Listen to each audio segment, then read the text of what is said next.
Perkenalkan, nama saya Cheslin dari Serang, Banten. Panggilannya Cheslin. Iya.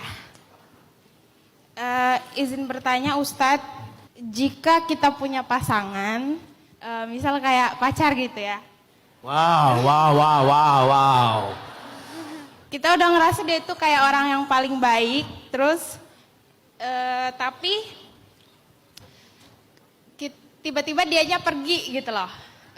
Benar atau tidak? Tetangga bentar, sabar. Biar Cheslin menyelesaikan. Silakan Cheslin.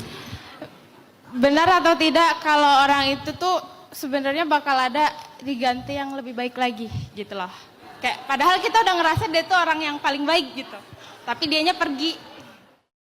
Poin pertama teman-teman, ini berlaku buat semua kita ya untuk melatih mindset kita tentang Islam. Wa khalaqnakum azwaja. Tentang masalah jodoh, Allah udah kasih jaminan di Al-Quran. Kami ciptakan kalian berpasang-pasangan. Jadi salah satu di antara jaminan Allah, semua orang itu punya pasangan. Dan itu takdir. Dan pasangan itu sudah Allah tentukan sekian tahun, sekian ribu tahun sebelum Allah menciptakan dia. Bahkan kalau ada orang yang meninggalnya belum menikah, bukan berarti dia nggak punya pasangan. Dia akan menikah, cuman dia nggak menikah di dunia, menikahnya di surga. Jadi ada yang weddingnya di dunia, ada yang weddingnya di surga. Siapa penghulunya? Allah langsung. Terus siapa WO-nya? Malaikat. Kan seru ya, malaikat yang jadi wedding organizer-nya. Di setting semua sama malaikat, nggak ada trouble-nya itu. Karena Nabi bilang, laisa fil jannati azab. Di surga itu tidak ada jomblo, kata Nabi. Di surga tidak ada jomblo. Yang ada semuanya hidup berpasang-pasangan. Kayak Sayyidah Asiyah. Kan dia dipaksa nikah sama Fir'aun. Masa di surga dia sendiri? Nggak mungkin. Nanti ada pasangannya. Sayyidah Maryam. Kan dia tidak punya pasangan di dunia. Nanti akan ada pasangannya. Kita nggak perlu nebak-nebak. Kayaknya Nabi Yusuf deh. Kayaknya Nabi Yusuf. Nggak usah nebak-nebak. Sayyidina Yahya alaihissalam. Nabi Yahya juga wafat tidak punya pasangan. Oh kayaknya Yahya itu sama Maryam. Nggak usah nebak-nebak. Biar Allah aja yang menentukan. Yang jelas, wa khalaqnakum azwaja. Semua kita itu punya pasangan. Takdir, jodoh. Dan jodoh kita itu nggak akan ketukar, Mbak Cheslin. Mbak Cheslin, takdir jodoh kita tuh nggak akan berubah. Jodoh kita nggak akan ketukar dengan kita pacaran atau tidak pacaran. Yang berubah adalah rasanya. Kalau kita pacaran kemudian putus, maka ketika kita punya jodoh yang kita udah temukan, rasanya itu akan terganggu dengan masa lalu kita.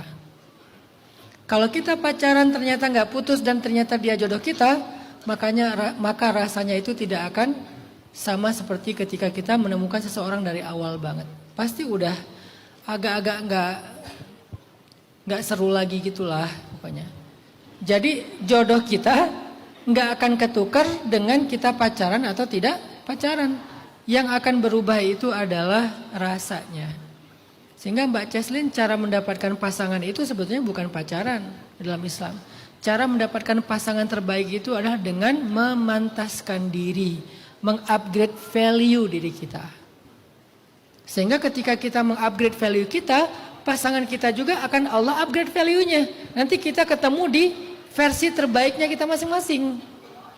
Kan indah ya kalau kita ketemu udah matang dua-duanya, udah bijaksana dua-duanya, udah sukses dua-duanya, udah soleh dua-duanya. Jadi ketika kita mengupgrade value kita, otomatis Allah juga akan mengupgrade value calon pasangan kita. Sehingga nanti ketika ditakdirkan kita ketemunya di versi terbaiknya kita masing-masing. Bukan di versi ketika kita masih belum matang.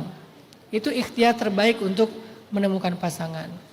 Nah bagaimana dengan dia yang udah pergi? Kita nggak pernah tahu sampai kita nanti akhirnya menikah. Bisa jadi dia akan kembali lagi. Bisa jadi Allah ganti dengan yang lebih baik. Tapi bukan itu intinya. Intinya seberapa pantaskah Mbak Cheslin untuk pasangannya kelak. Fokuslah di situ. Insya Allah gambaran pasangannya Mbak Cheslin itu kan namanya twin flame ya. Twin flame itu kan belahan jiwa kan, atau kembaran kita kan. Kalau kita pengen kembaran kita itu yang terbaik, maka jadilah kembarannya yang terbaik. Karena dia adalah kembaran kita, cerminan kita. Maka sekarang kalau boleh ngasih saran Mbak Ceslin, jangan fokus kepada pacar pengganti. Tapi fokuslah untuk mengupgrade diri. Nanti pada waktunya Allah akan datangkan seorang imam sesuai dengan kapasitas dan value-nya Mbak Ceslin. Kalau Mbak Ceslin udah rajin ngaji, udah hijrah, udah menjaga diri, tiba-tiba datang imam hafiz surat Al-Ikhlas, Al-Falaq, An-Nas ya. Hafiz 30 juz misalnya. Udah istiqomah sholat 5 waktu dan seterusnya. Kan itu cerminan kita sendiri.